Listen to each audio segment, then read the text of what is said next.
recording going, and you should see the little pop up on your screen. Okay, so welcome back, everyone. Good morning, afternoon, or evening, depending on your time zone. And it's a pleasure to have Antonio Ortiz here telling us about heavy ion collisions and open issues. And especially thank for him, it's very early in his time zone. So thank you for joining us early in the day.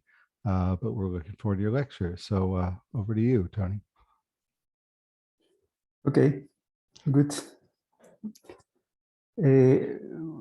Okay, today I will talk about heavy ion collisions. Heavy ion collision has the main idea of heavy ion collisions is the study of matter at extreme conditions of temperature and high density, where we create a new form of matter, which is called quark-gluon plasma. Given that this is the maybe one of the first times in which you hear about heavy ions, I will give an introduction to heavy ion physics, and then I will discuss about the recent results in what we call small systems, because we recently have found signatures in proton-proton and proton-lead collisions, which in the past were used only as a control experiment. And the idea of the talk tomorrow is to show the way in which one can use Monte Carlo in order to understand these open issues in the heavy ion collisions. This introduction is based on a recent annual review, which was published in 2018. There you can find the reference, and I strongly recommend you to go through the review because there you can find a lot of information regarding the current status of our field. As you already know, quantum chromodynamics is the theory of the strong force, which is the one which describes the binding of quarks by gluons. And thanks to this interaction, we have particles such as protons. And this is one of the four fundamental forces in nature. In QCD, as you also know, quarks and gluons are the elemental degrees of freedom. I will refer, I will talk about partons, but the idea is that partons correspond to quarks and gluons. Okay, this is in the Feynman language.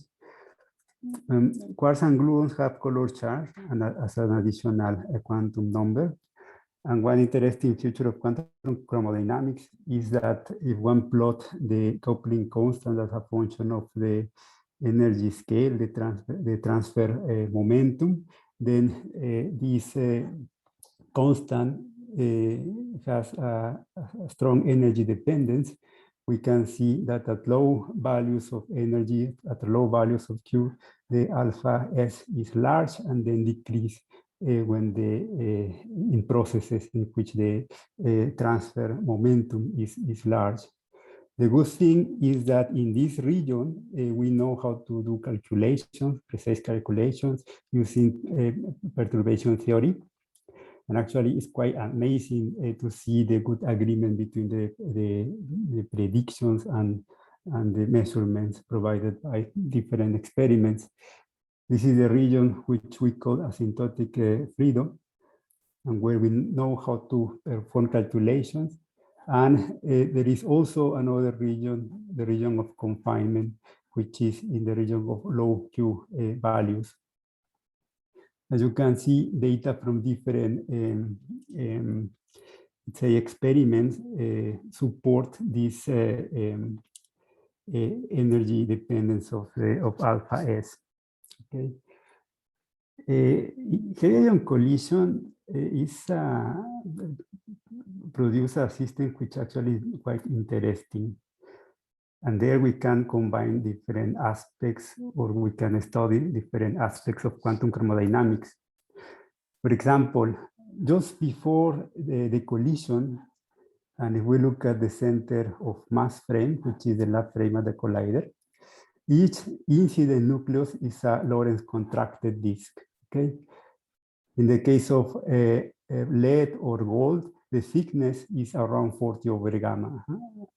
And gamma is the Lorentz factor. This is Fermi, of course. If we look at inside each of these disks, we will find many quarks and antiquarks. Okay, inside the nucleon, we would expect to have 3 more quarks and antiquarks, and QQ warp S will be produced from quantum fluctuation. At the end, we can see the quarks and antiquarks as sources of strong and almost completely transverse color field. Okay, so even this initial state before the interaction is quite interesting, and the area density of partons, of course, will increase with the velocity. What is interesting, of course, is what happens when two disks overlap or collide. Here, one would expect to have the maximum energy density, and of course, the system is expected to be very far from equilibrium. We might have two types of interactions. The soft interactions, in which most of the incident, which involve most of the incident partons, which lose only a bit, let's say, fraction of the energy, which is not enough to kick them by large angles, because in these processes there is little transverse momentum transfer. The other processes are the hard interactions, in which only a small fraction of the incident partons suffer hard perturbative interaction, and this produce at the end, of course, jets, no? And inside jets we will find high transverse momentum particles.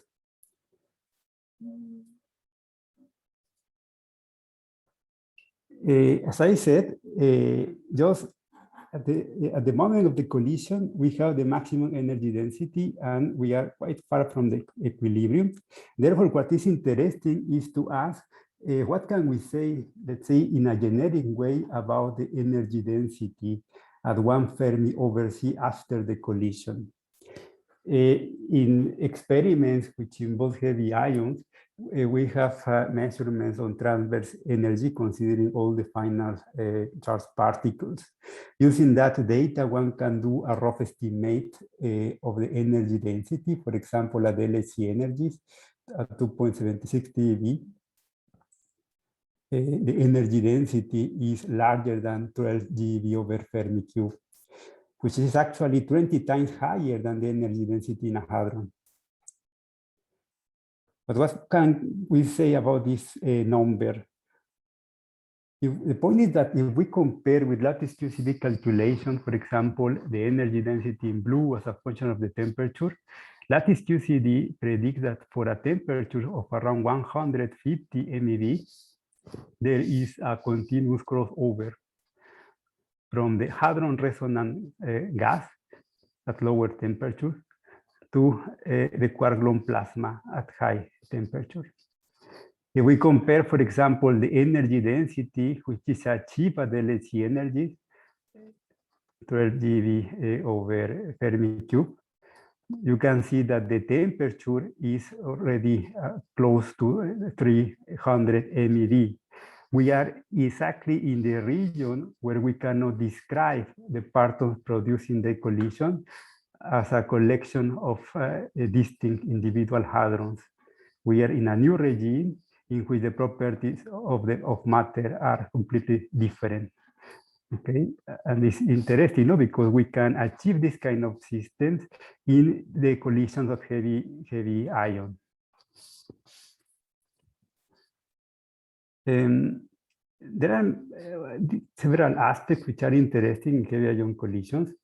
For example, quark and gluons in this high energy density matter are far from being independent. Okay, given that they have color charge, they are so strongly coupled to each other, and therefore they form a collective medium which expands and flows as a relativistic hydrodynamic fluid. And actually, we have measured, this is a result that we know from STAR experiment, that the viscosity to entropy density ratio is quite small. As I said, this new form of matter, which is created at such high temperature, is called quark gluon plasma. It's interesting because from the cosmological point of view, heavy ion collisions recreate droplets of the matter that fill our universe a few microseconds or so after the Big Bang. At that time, let's say, the temperature of our universe was quite large, and therefore hadrons were not formed at that time. No, we were in the region of the QGP. In this video, you can see the evolution of the heavy ion collision. Okay, the colors indicate the temperature. Going from red to white, we have the temperature increase. You can notice that when the temperature is around 150 MeV, 0.15, then we see the transition from the partonic medium from the QGP to the hadron gas.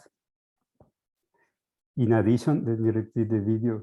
When the temperature is below 100 MeV, all the hadrons which are produced, okay, decouple from the medium, and is there when we can measure we can reconstruct the trajectories of the particles using different devices.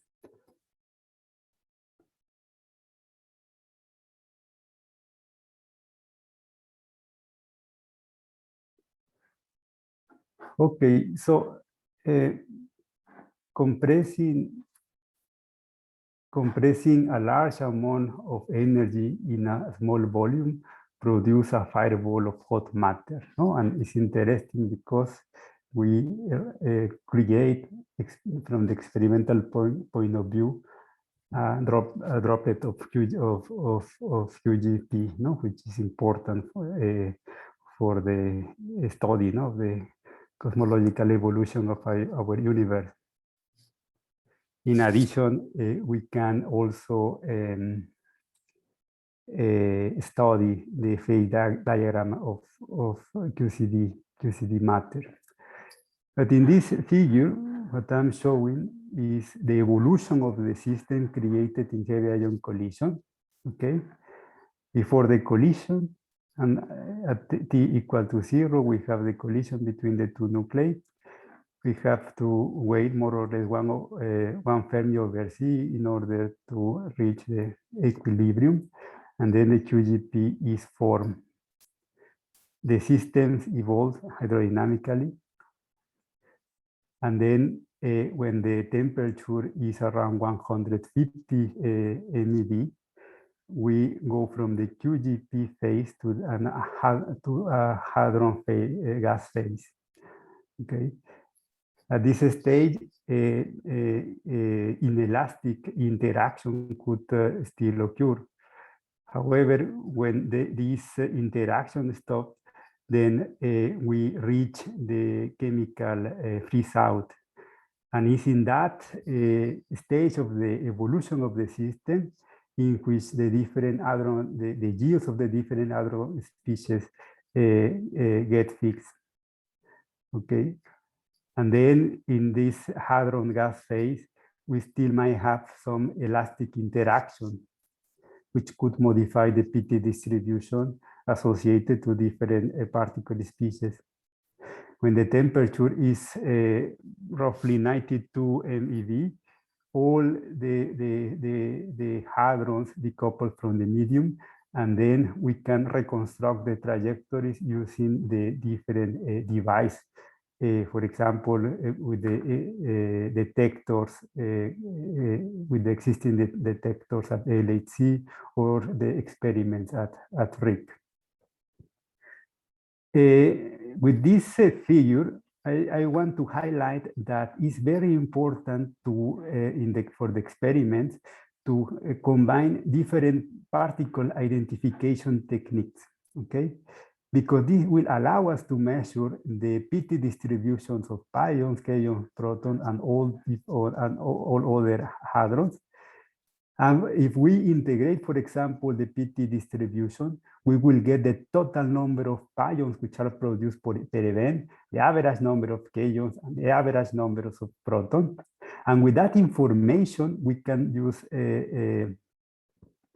thermal models in order to extract from data, okay, using data, the temperature at the chemical freeze out, okay. From the measurement of the shape, the spectral shape of the PT distribution of the different particle species, we can learn about the temperature at the kinetic freeze out. If one would measure, for example, the production of photons, the direct photons, and its corresponding PT distribution, we can learn about the temperature, the initial temperature of the system.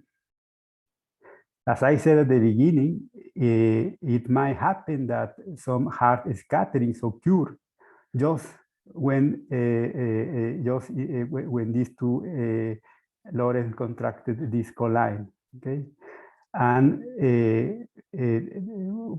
some of these processes, for example, could involve the production of gamma jet, okay? Given that, for example, the gamma does not have a color charge, it doesn't interact with the QGP medium. Therefore, the energy of the gamma produced just after just in the collision, no, will remain unaffected. Okay, and if we measure the energy of the gamma, then we can compare with the energy of the jet, which is produced, no, in the same partonic process, because we produce a gamma jet. Given that a jet, of course, is produced by a quark, this quark would interact with the medium, and therefore the jet shape can be modified. The production of high PT particles can be modified. Okay, so this kind of measurements are really important in order to learn about the transport properties in the medium. Okay, so far we have a lot of evidence of the formation of quark-gluon plasma. We have measured using the hadron correlation the presence, let's say, of elliptic flow and radial flow, which has to do with collectivity. We have also measured parton energy loss given the interaction of a fast parton when it propagates through the QGP medium, quark-anion suppression, and hadrochemistry. Okay, and well, we have also studied, no, the PT spectrum of different particle species and how they evolve as a function of the collision centrality. As I said before, the announcement of the discovery of the QGP and that it behaves like a perfect fluid was done in 2005 by experiments at RIC. Let me briefly discuss the QGP signatures in AA collision. Before that, I know that you already had a presentation from Leaf in which he discussed about heavy ions, but let me remind you the idea of N-col and N-part, no, which are involved, no, for the description of the heavy ion collisions. Okay, the idea is that we want to classify the collisions as a function of the impact parameter. This we cannot do directly in the experiment. We have to follow a different technique. No, actually, we can classify the collisions in terms of the activity that is registered in a given detector, and using a Glauber model, we can extract average quantity, like the average impact parameter of the collision, and also the average number of participants and average number of binary collisions. In this figure, the full circles represent the participating nucleons, the participants, okay? This is a semicentral collision, okay? The empty circles represent the spectators. This is the part of the nucleus which do not interact, only interact these field markers, okay? So if we sum all the nucleons which participate in the collision, you will see that we have 10 participants, okay? If these nucleons move in this direction, it will collide with 1, 2, 3, and 4 nucleons from the other nucleus, okay? Therefore, in this case, we have 4 binary collisions in call, okay? This is important because, as I will explain later, all the measurements in heavy ion collisions are compared. For example, if we measure the PT distribution in central heavy ion collision, in order to extract the properties of the QGP, what we do is to compare that spectra with an analogous measurement in minimum bias proton-proton collision, which at the end is only it has 2 participants and it corresponds with only 1 nucleon-nucleon interaction, okay? And in this case, you see we have 10 participants and we have 11 binary collisions, yeah? Because this second nucleon will suffer will interact with 1, 2, 3, and 4 nucleons from the other nucleus.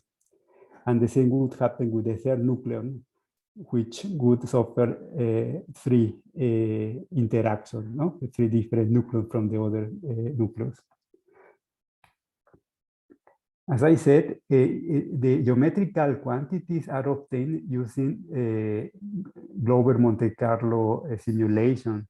I saw the presentation of Leaf that he already discussed about this model. Let me tell you that in the experiment, what we do is to measure the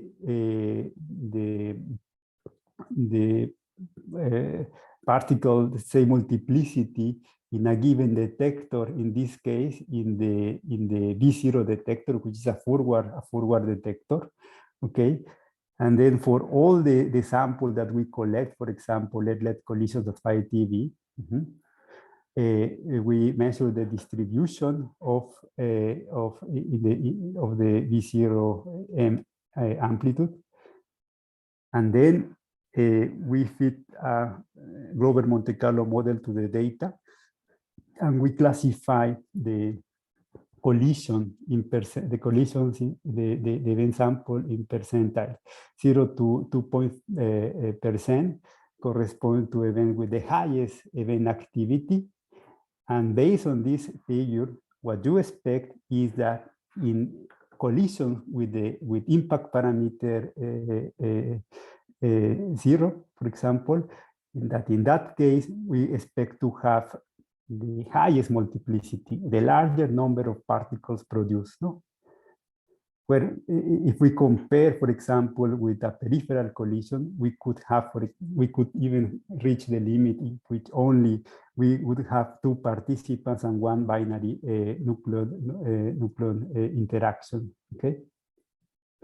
So we expect that going from the most central low impact parameter to the peripheral at high impact parameter, then the event activity will decrease. It will be larger in the central lead collision, okay, low impact parameter, and will be smaller in the peripheral lead collision, okay. So, for example, 0 to 2.5% correspond to the most central lead collisions. I will show results in which the event, in which the measurements were performed for the 0 to 5% net collision, which means the central collisions. And for example, the 60 to 70% are the peripheral lead collisions. And with this model, we can get the average number of participants, the average number of binary collisions, the average impact parameter. Okay, this is the way in which we can classify the collisions.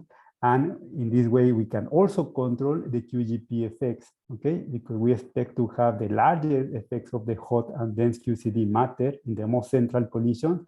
And these effects should be reduced if we go to the more peripheral lead collisions.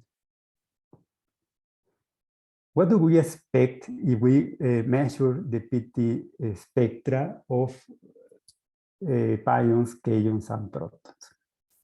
For this, I'm showing a comparison between results for proton-proton collisions, 2.76 TeV, and lead-lead collisions at the same center of mass energy per nucleon pair.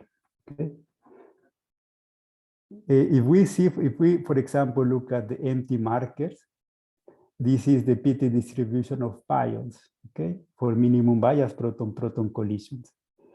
If we repeat the measurement for the most central lead collision, we can see a modification of the spectral shape. If we look just up to around 4 GeV, okay, there is a modification of the spectral shape between 1 and 2 GeV. We can increase the mass of the hadron, for example, and study the PT distribution of kaons, okay, and then for protons. And you can see that the spectral shape changes with the hadron mass. The effect is bigger for heavier particles. We observe an increase of the mean PT if we change from proton-proton to central lead collisions. And we also observe that the effect is larger for heavier particles. This is the first indication of collective behavior, because pressure leads to radial flow. Okay, we would have the same Lorentz booth, which gives a larger momentum for heavier particles. And this is what we expect, no, to see in the. Actually, this is data, no, but this is a way in which we can visualize the effect from radial flow. This is the effect of radial flow is expected to be higher in the case of the most central lead collisions. However, if we move to a semi-central lead collision, here we have an illustration, no, of what happened. In blue, you have the spectators, no, the part of the hadronic matter which do not interact, and at the center, you have the matter which is created by the participant nucleon.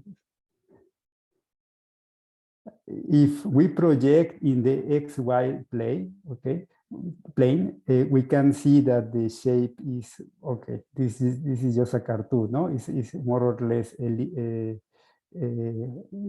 elliptical. We also expect to have a different pressure, which will be bigger in the X direction than in the Y direction. This anisotropy in space could be transformed in an anisotropy in momentum space in the case of a system with low viscosity to entropy ratio. If there is little friction, then we expect to preserve this kind of anisotropy, which are present in space. We expect to see them in momentum space. In this cartoon, as I said, it's just a projection in the XY plane. If I just put, for example, the nucleons which participate in the collision, they are represented with solid lines in blue and red, corresponding to to the nucleus which belong the nucleus 1 and 2. The dotted circles correspond to the spectators. This region, which is created at the center, no, which is the matter which interact, actually it doesn't have a perfect elliptical shape, right? One can characterize the initial geometry with the n-order spatial eccentricity, which characterize the initial state geometry. Okay. This is the component 2, 3, and 4, and each of these components is sensitive to different aspects of this initial state region, the region of interaction. Okay. Actually, if one look at a single event and if one plot the delta phi distribution, this is the particle density as a function of phi in a single let event, we can see that the distribution is actually not flat. It has a modulation. And this modulation can be well described considering the different Fourier components which describe the elliptical triangular flow component. One can sum over many events, and then we will get with this kind of distributions from fits to a model. One can extract the V2 and V3 contributions, which are related, the V2 with the elliptic flow, the V3 with the triangular flow. Okay, so this is something also interesting, no? Because here in this example, we are quite far from the jet region, and we still see this kind of effects, which are related with the initial geometry. Therefore, initial state spatial anisotropies are transferring to final state momentum anisotropies by the pressure gradient. Okay, and this is the flow of the QGP. That is why it's very important to do a measurements of correlation in heavy ion collisions, correlation between 2, 3, or more particles, and considering a rapidity gap. I will discuss this later. Okay, so I have discussed so far the radial flow anisotropic flow. And now let me discuss a bit about jet quenching. Imagine that here we have the fast evolving medium. Therefore, the jet shower in the medium will be a superposition of the vacuum shower. The shower has produced the jets that we can observe in the detector because they form sprays of final state particles that we can detect. Okay.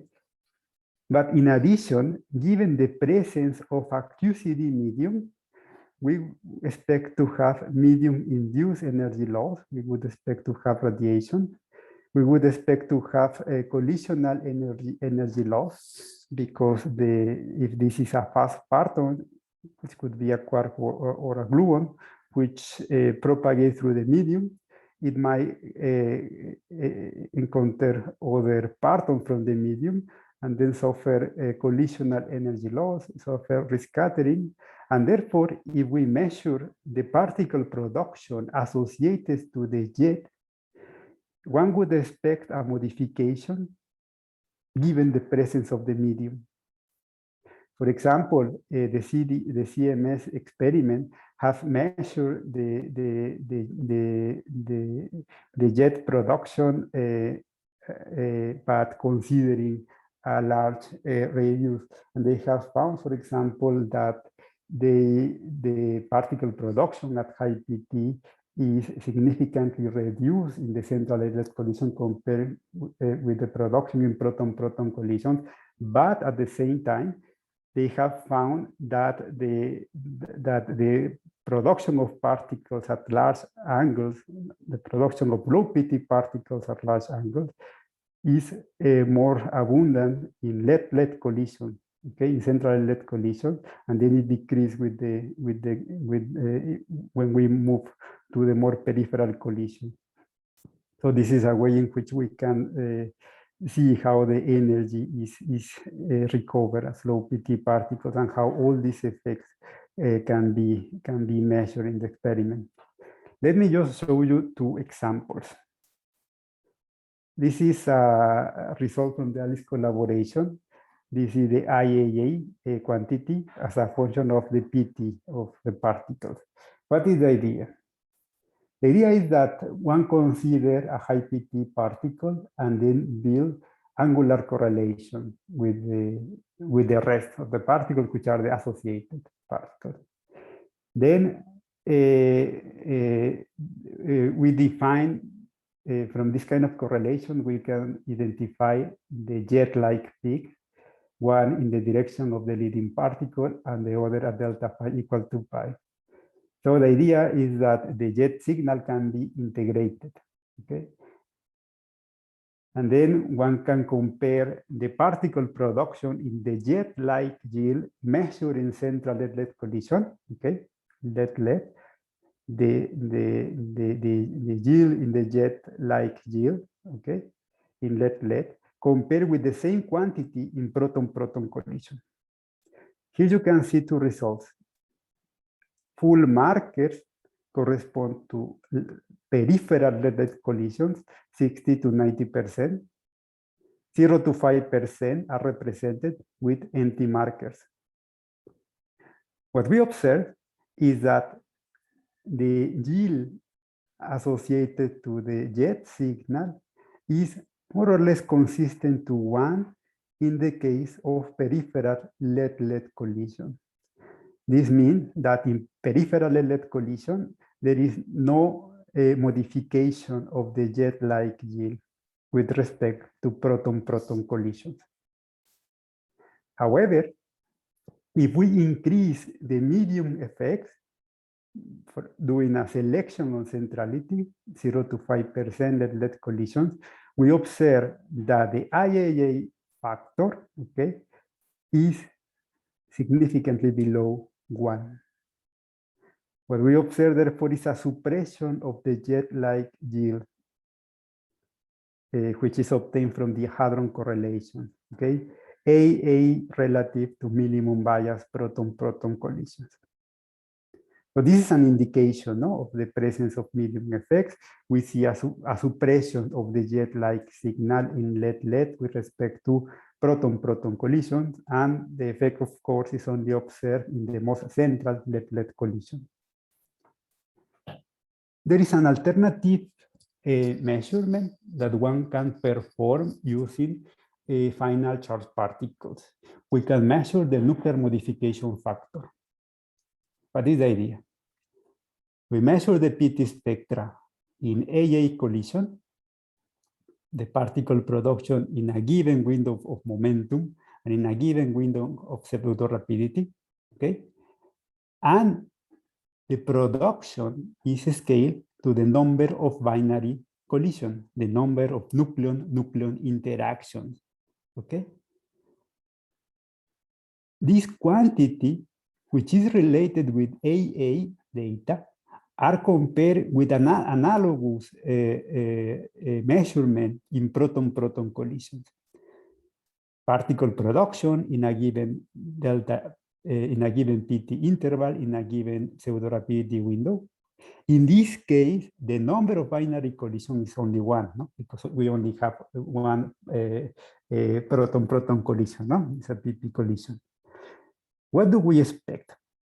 If AA collision would be only a superposition of individual nucleon-nucleon interaction, then this ratio is expected to be consistent to unity, okay? Because it would be just a superposition of several encode, no, which would appear in the numerator, and therefore when you scale to the reference, which is your PP data, this ratio should be consistent to 1, okay? However, what is quite interesting is that if we perform the measurement of this nuclear modification factor as a function of PT, and if we restrict our attention to the high PT, let's say above 6 GeV, we see again in red the result for central lead-lead collision we see that the nuclear modification factor is significantly below 1. If we move to peripheral lead-lead collisions in green, 70 to 80%, the nuclear modification factor start approaching to unity. So we observe a suppression of the high PT hadron yield in AA collision relative to minimum bias proton-proton collision. This is consistent with the presence of the medium, which, of course, given the interaction of a fast parton which propagates through the hot and dense QGP medium, no, which is formed. We can repeat a similar measurement, but now considering proton-lead collisions, minimum bias proton-lead collisions, and in this case we observe that this ratio is consistent with 1. So keep in mind this result, no? Because I will comment on this at the end of my presentation. Okay, so therefore this effect, which is a suppression, is consistent with the presence of parton energy loss, which is not seen so far in proton-lead collisions.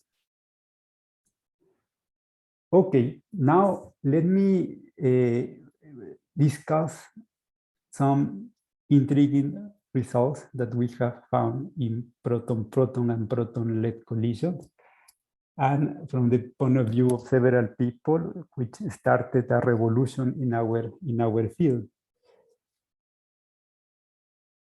So in the previous slides, I have shown the way in which we have used minimum bias and proton-lead PA interactions, because these collisions are, let's say, control experiments, or were used as control experiment to extract the properties of the QGP. Again, this is an illustration, a central lead-lead collision, okay? The initial state effects, as I said at the beginning of my presentation, the partonic, let's say, configuration inside the nucleus before the collision is quite interesting, no? Actually, as I said, no, we have several partons, and we have a very high density of parton, given that the velocity of the heavy nucleus is large in this kind of conditions. Therefore, one can study initial state effects from the study of proton-lead interactions. And traditionally, proton-proton collisions were taken as a reference data, okay? However, we found an interesting structure, the rich structure, which was discovered in proton-proton and proton-lead collision. Let me show you here. Okay, so this is what we know from heavy ion collisions.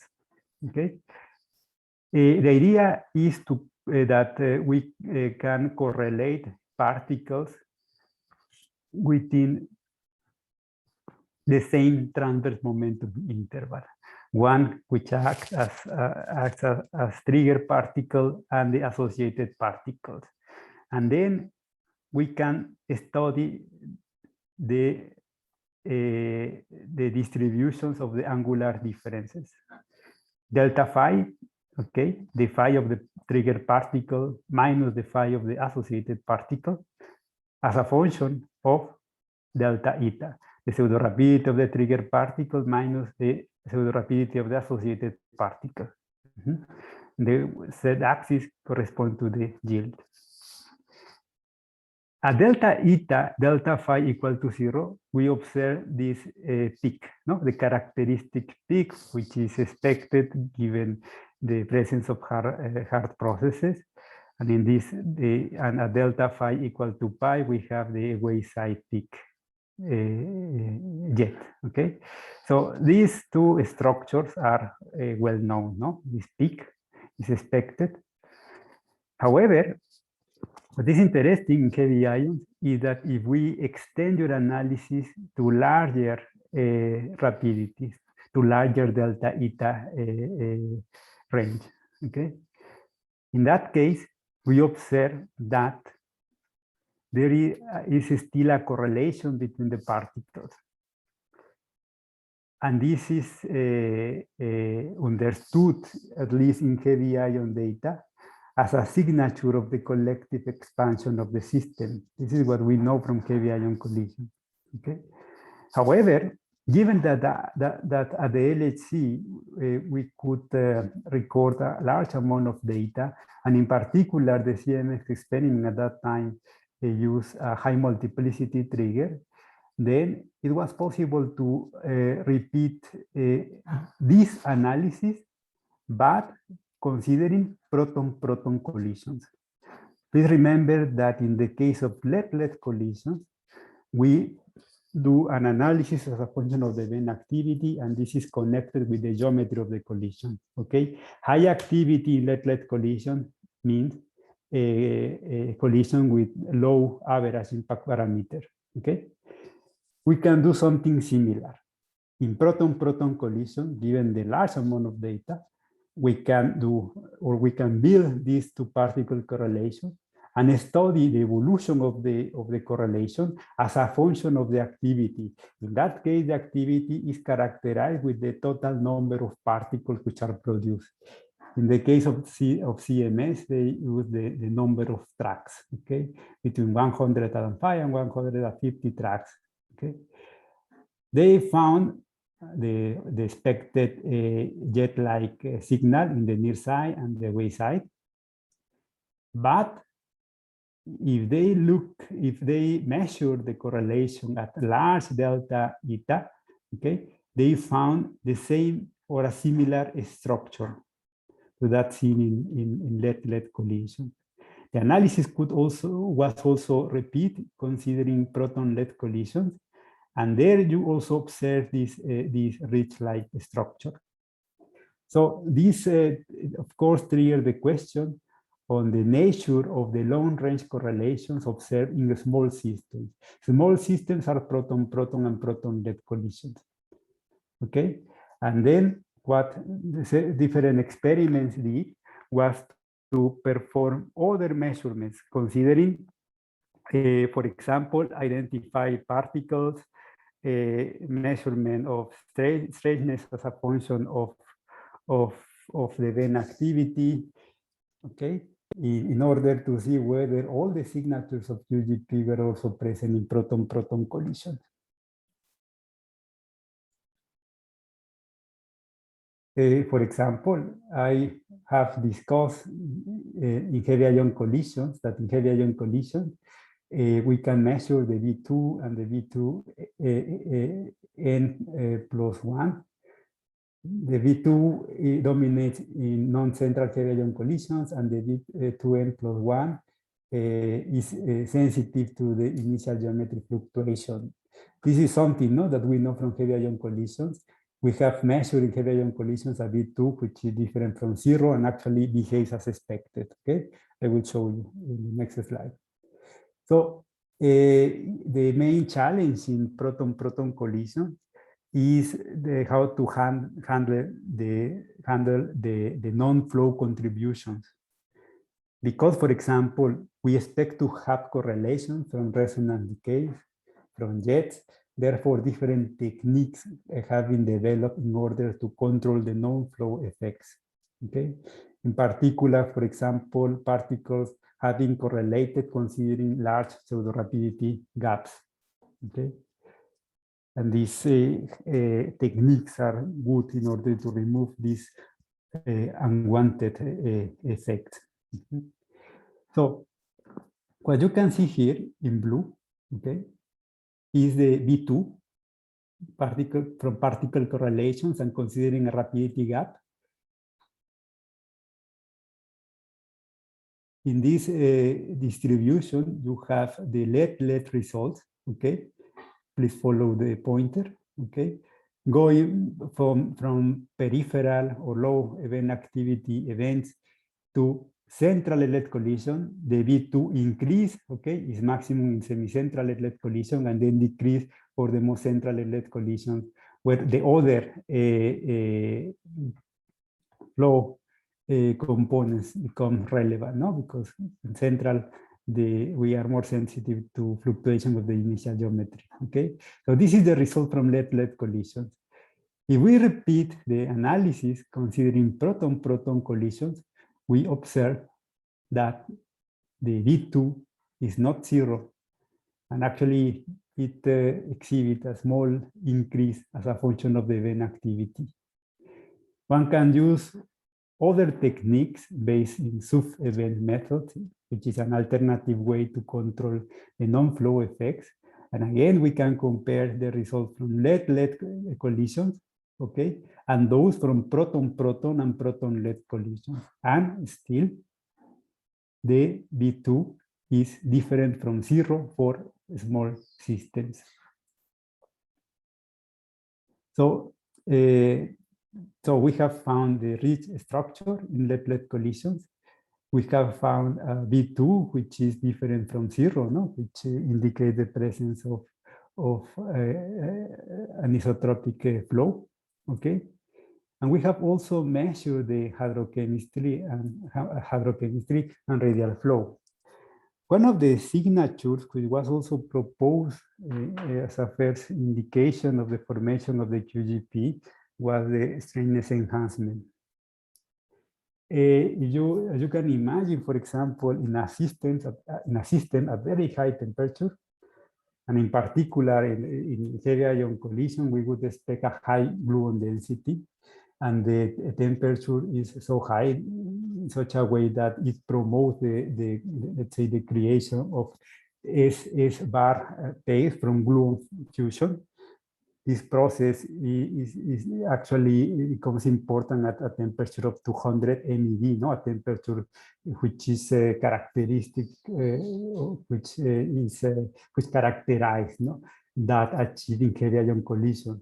Okay, that is why this was proposed as one of the signatures of the formation of the QGP. What we have measured so far in the heavy ion experiments is, for example, that the ratio of omega to pion exhibit a small increase going from peripheral to central lead collisions. These are the empty markers, the empty squares, psi, lambda, and K0 shows, okay? We have seen this behavior in the past. We only reported a comparison with minimum bias proton-proton collisions, no? And we found this enhancement. But now, again, given the large amount of data that we collected at the LHC, we could perform an analogous measurement considering proton-proton and proton-lead collisions. And what we observe is a quite interesting smooth transition from small to large systems, okay? And what is even more interesting is that models are now able to reproduce the PP and PLED results. I'm sure that my colleagues from Herwig and Pythia will talk about the implementation, no? Which were done in the different Monte Carlo generators in order to achieve this level of good description of the data. Okay, so this is what has been observed in small systems and also in lead-lead collisions. If we also measure, for example, the particle ratios, I have shown in a previous slide how the spectral shape of change with increasing the hadron mass. I have discussed how the PT spectral shape is modified, no? Going from proton-proton to lead-lead collision.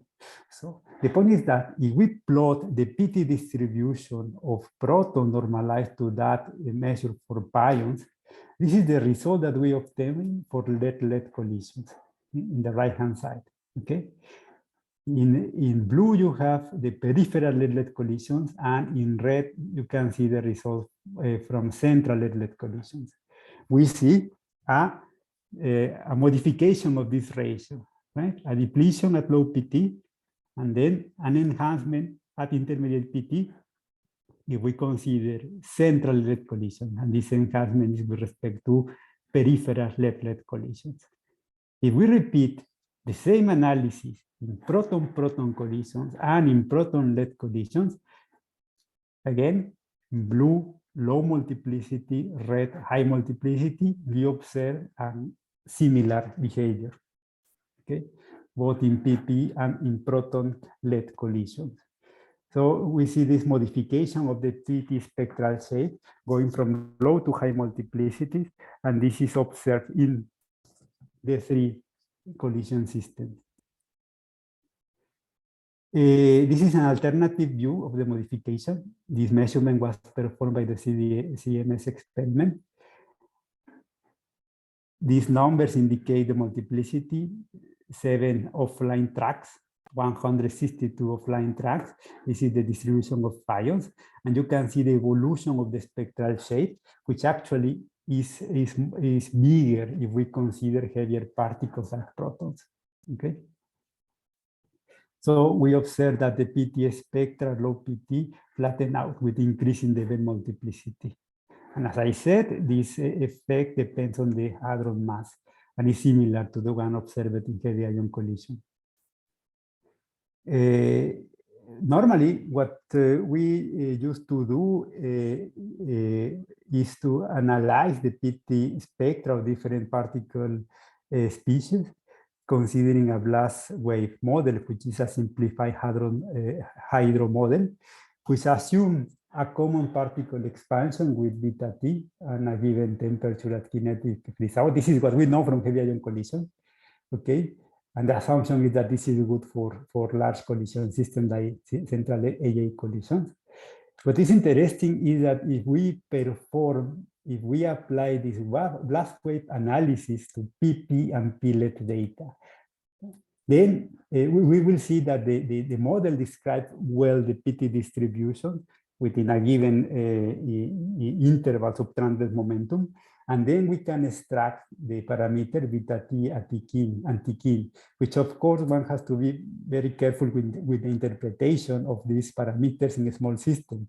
The only point is to discuss the evolution as a function of the event multiplicity.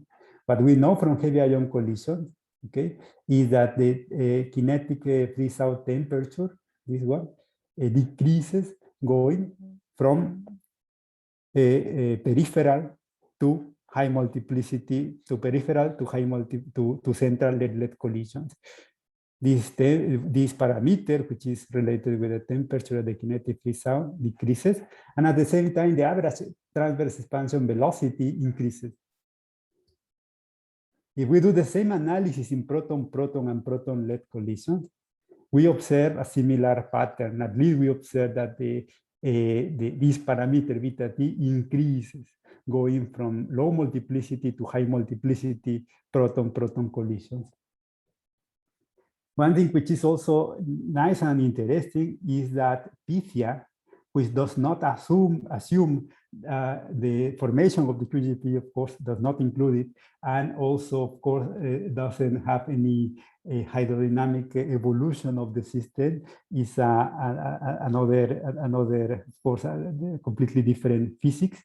What is nice is that Pythia, with the option color reconnection, can reproduce a similar trend. Can produce a similar pattern. Okay, I think that I don't have more time, perhaps. Maybe I should stop now, and tomorrow, no, I could continue with the presentation. I don't know, Fred, because at 3 I have a meeting. Yeah, we're flexible on the time, but if this is a good stopping point, it's your choice. So it's up to you. Okay, okay, yeah, let me see. Okay, maybe briefly discuss about the alternative view. Okay, so now we have two kind of models. Or on one hand, one part of the community thinks that what we observe in proton-proton and proton-lead collision is due to the formation of the QGP, and therefore they are trying to, let's say, force the models in order to describe the small and large system within the same framework. However, there are some alternatives. For example, one thing which was observed in this publication was that color recognition, which is a mechanism, let's say, which allows the interaction among partons from different multi-parton interactions, if this happened before the anonymization, this kind of effect produce radial flow-like patterns in events with a large number of multi-parton interactions. This is in this picture, you can see that in this model, no, which you already which all of you know. In this figure, you see the proton to pion ratio as a function of PT for events with a low number of multi-parton interactions in the full triangles, and the empty triangles correspond to events with a larger number of multi-parton interactions. Based on the previous results, which I shown in the slides, you can see that again we observe a depletion going from low to high MPI activity and an enhancement at intermediate PT. And if we, just apply this blast wave model, we can check, and actually this blast wave model can describe within a given PT range the PT distributions of the different particle species. And what we observe is that if we consider color recognition, then we can extract an average transfer expansion velocity, which increase with increasing multiplicity. Okay, I think that tomorrow I will cover the selection biases in small systems and the issues that we have faced so far in order to measure or find a missing signature of UGP in a small system, which is the jet quenching. No, jet quenching has not been found in proton-proton collisions, and this is one of the hot topics in the community, and is part of the plans of the collaboration for the round 3. Okay, thank you. Very good. Yes, thank you for that. And we'll pick up there tomorrow. So thank you to everyone. We're going to take about a half-hour break. We'll start at the half hour and pick up with heavy quark lectures with Zach Sullivan. One announcement: we will have recitation questions. I apologize, we didn't have those yesterday, but I have those from all the speakers, and so we'll have those for discussion today. So we look forward to that. So again, Antonio, thank you again, and we'll see folks in the half hour. Take care.